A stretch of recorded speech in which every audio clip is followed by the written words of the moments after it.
안녕하세요. 대이원 멘토 한주입니다. 자, 오늘 에코프로 머티 함께 또 보도록 하겠습니다.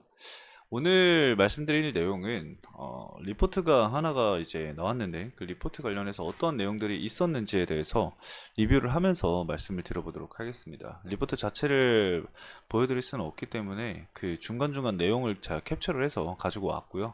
그 내용들 읽어보면서 어떤 부분들을 좀 중점적으로 봐야 되는지, 그리고 어떠한 부분들은 제 생각과 다른지에 대해서 말씀을 드려볼 겁니다.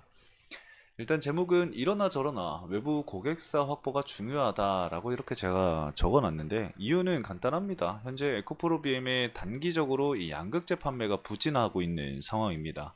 그 영향을 에코프로 머티가 직격탄을 받은 상황이죠. 왜냐면 에코프로 머티향 이 전구체는 대부분 에코프로 BM으로 납품을 진행을 하고 있기 때문에, 캡티브 고객사죠. 이 캡티브 고객사로 납품을 진행을 하고 있기 때문에 에코프로 BM이 이제 좀 주춤한다 라고 한다면은 직격탄을 당연히 에코프로 머티가 받을 수밖에 없습니다. 그렇기 때문에 이 에코프로 BM 뿐만 아니라 다른 이 고객사를 확보하는 것이 가장 중요한 부분 중에 하나다라고 좀 말씀을 드릴 수가 있을 것 같습니다.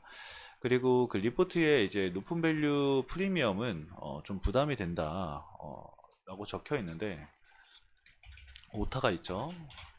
프리미엄은 부담이 된다 라고 적혀 있는데, 관련해서 어떠한 내용을 가지고 부담이 된다 라고 얘기를 하는 건지 얘기를 또 해보도록 하겠습니다. 자, 그럼 천천히 에코프로 머티 함께 보도록 할게요. 자, 먼저 기존 고객사향 이 부분을 좀 볼 건데, 외부 판매 물량도 견인한다 라고 이렇게 나와 있습니다. 25년 1월부터 핵심 광물 FEOC, 이건 여러분들 다들 알고 계시죠? 배제 조항이 적용이 되면서 이 중국 외에 전구체의 조달에 대한 관심이 지속될 것으로 전망이 되고 있습니다.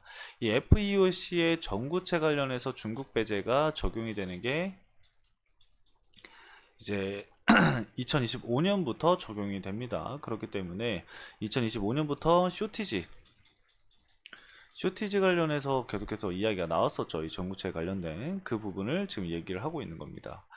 동사는 현재 이 캡티브 고객, 아까 말씀드렸었던 내용이죠. 에코프로 BM향으로 전구체를 현재 공급을 하고 있는 상황이고, 이 하반기 외부 고객 판매 물량 개시를 기점으로 고객사 다변화가 시작이 될 전망이다. 25년도를 외부 판매 비중을 50%로 현재 목표로 한 상황입니다. 근데 사실 이 전구체 기업들 같은 경우는 이 증설을 얼마나 하느냐가 사실 중요할 것 같아요. 왜냐면은 결국에는 말씀드렸듯 쇼티지를 보이는 산업이잖아요. 그래가지고 결국에는 이 고객사, 이 전방 산업 측에서 오히려 이 전구체를 확보를 하려고 이제 어, 혈안이 되어 있는 상황이라고 볼 수가 있기 때문에 고객사 확보에는 좀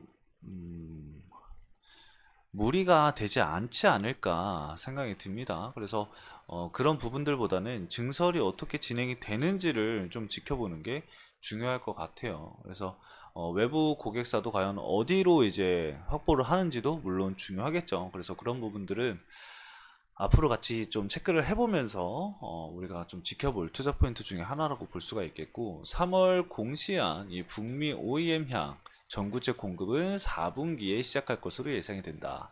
장기적으로 양극재 외 이 셀 OEM 향 신규 수주 확대가 될 전망이다 라고 나와 있습니다.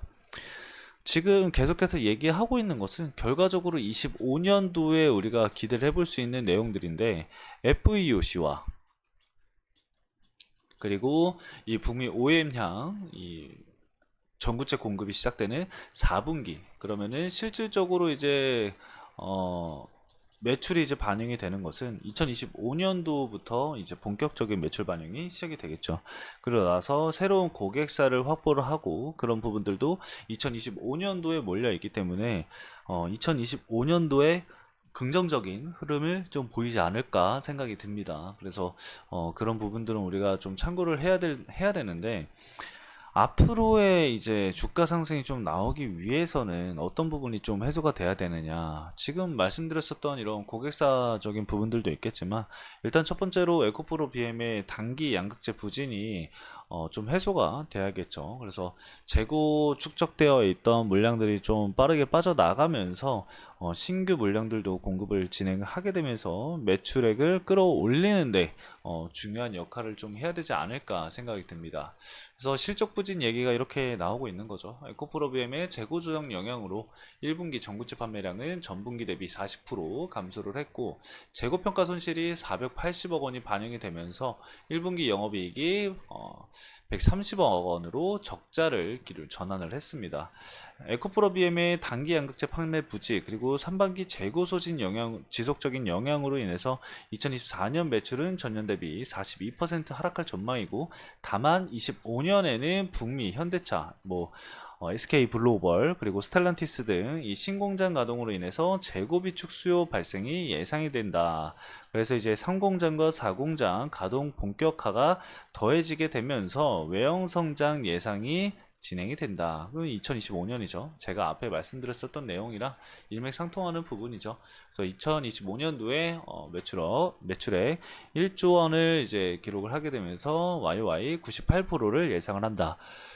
24년도에 이제 실적이 축소된 부분에 있어서 25년도에 매출액이 늘어나게 되면서 전년 대비 즉 줄여든 2024년 대비 2025년도는 98% 정도 성장할 것으로 예상이 된다 라고 얘기가 나와 있습니다. 이 부분은 좀 어느 정도 동의를 하는 부분이긴 합니다. 그래서 이후에 이제 높은 밸류 프리미엄 기반형 중인점은 부담인 요인으로 적용이 된다라고 나와 있는데 저는 조금 다르게 생각을 하는 게 이게 주식이 사실 뭐 밸류라던가 실적 반영으로 해서 주가가 오르는 거였으면은 자동차 부품주들은 현재 그 위치에 있으면 절대 안 되거든요. 실적이 엄청나게 좋음에도 불구하고 PBR이 엄청나게 낮다고 하더라도 주가는 계속해서 기간 조정을 거치고 있는 상황이기 때문에 밸류만을 우리가 볼 게 아니라 시장에 대한 기대감 그리고 돈의 흐름 수급이죠. 이 수급의 흐름을 좀 함께 봐야 된다고 생각을 합니다. 왜냐면 쇼티지 관련해서 계속해서 이슈가 이어지고 있는 상황이고 실질적으로 이 2025년도에 중국 기업들이 이제 FEOC 때문에 진출을 못한다고 가정을 했을 때 얼마나 시장에서 이 전구체 관련해서 쇼티지가 크게 좀 반영이 되는지도 좀 중요하다고 생각을 하거든요. 그래서 그런 부분들이 만약에 시장에서 생각했던 것보다 좀 더 크게 좀 반영이 된다고 한다면은 추가적인 증설이라던가 이런 부분에 더 힘을 쓰지 않을까 생각을 해요. 그래서 이런 증설적인 부분들이 이루어졌을 때 주가에는 좀 더 기대감이라던가 이런 부분들이 크게 좀 반영할 것으로 좀 예상이 되기 때문에 특정적인 위치를 이탈하지 않는 선에서는 주가 흐름을 좀 지켜보면서 하반기 실적 부분들 그리고 25년도에 실질적으로 어떠한 스탠스가 좀 이어지는지를 지켜볼 필요가 있겠습니다. 자, 차트 보도록 하겠습니다. 자, 주가 상승 강하게 이어졌다가 차익 실현 물량이 이어진 이후 단기적으로 또 반등하는 모습을 보였지만 또 이 상한가를 기록했었던 이 금액대를 다시 다 차익 실현 물량이 나온 모습 매물대가 사실 두텁게 형성이 되어 있는 상황이기 때문에 이 구간을 쉽게 돌파하기에는 어렵습니다. 근데 우리가 봐야 될 게 뭐냐면은 이 종목의 끼를 봐야 돼요. 주가 상승이 이루어지기 위해서는 한번 이슈가 터졌을 때 실질적으로 거래대금이 터져주면서 주가 상승이 이루어지느냐를 봐야 되는데 그런 부분들을 보면은 지금 여기 밑에 제가 이렇게 검정 색깔 표시들이 있죠. 이 표시들이 이제 금액적인 부분들을 시각적으로 나타낸 건데 거래대금이 500억 이상 터져주면서 주가 상승이 20% 이상 나온 구간들이에요. 그래서 이런 게 자주 보인 만큼 그만큼 시장에서 관심을 보였고 시장에서 관심을 보일 때 주가 상승이 강하게 이루어졌다라고 볼 수가 있거든요. 최근에 뭐 주가 하락이 나올 때 거래대금이 거의 터지지 않으니까 주가 하락 이후에 이제 추세가 전환이 되는 그 구간에서 거래대금 500억 이상 터져주면서 상한가를 기록을 한 모습입니다. 그렇기 때문에 확실히 끼가 있는 종목이다. 그래서 이슈나 뭔가 그런 긍정적인 부분들이 나와준다고 한다면은 확실하게 좀 강한 상승 여력을 좀 보이는 기업인 만큼 전저점 이탈 여부를 좀 체크를 해볼 필요가 있겠고요. 엔벨로프 선을 좀 이탈을 하는지 그 여부들 체크를 하면서 자리를 좀 만들어 가는지도 중요할 것 같아요. 현재 해당 구간에서 뭐 기간 조정을 거치면서 박스권을 형성을 한다라던가 이런 부분들이 좀 보여져야 하거든요. 근데 아직까지 그 전부터는 자리를 좀 만들어주는 흐름이 나온 적은 없어요. 그래서 기간 조정을 거치면서 힘을 좀 기르고 그 이후에 저항대 상단 구간을 좀 돌파하면서 추가적인 상승 여력이 2025년도나 아니면은 24년도 하반기에 나와주는지를 지켜봐야 될 것 같습니다. 자, 오늘 간단하게 좀 여기까지 좀 말씀을 드려볼 건데, 수급적인 측면에서 사실 외국인 물량이 계속 매도 물량이 좀 쏟아지고 있는 상황이죠. 연기금에서 매수가 최근에 들어왔다고 하더라도 외국인 매도 물량이 좀 강하게 들어왔기 때문에 외국인 쪽에서 다시 좀 순매수세가 유입이 되는지를 지켜봐야 돼요. 네, 근데 이제 최근에 매도 물량이 좀 찍혀 있다고 하더라도 골드만삭스나 UBS 증권 그리고 뭐 CLSA 이쪽에서는 순매수세가 계속 유입이 좀 되고 있는 상황이거든요. 최근에 이제 외국인 매도가 찍힌 거는 이제 JP모건이랑 모건스탠리 이렇게 이제 매도 물량이 좀 쏟아졌다고 보시면 될 것 같아요. JP모건 쪽에서는 거의 한 70만 주가 매도 물량이 나왔으니까.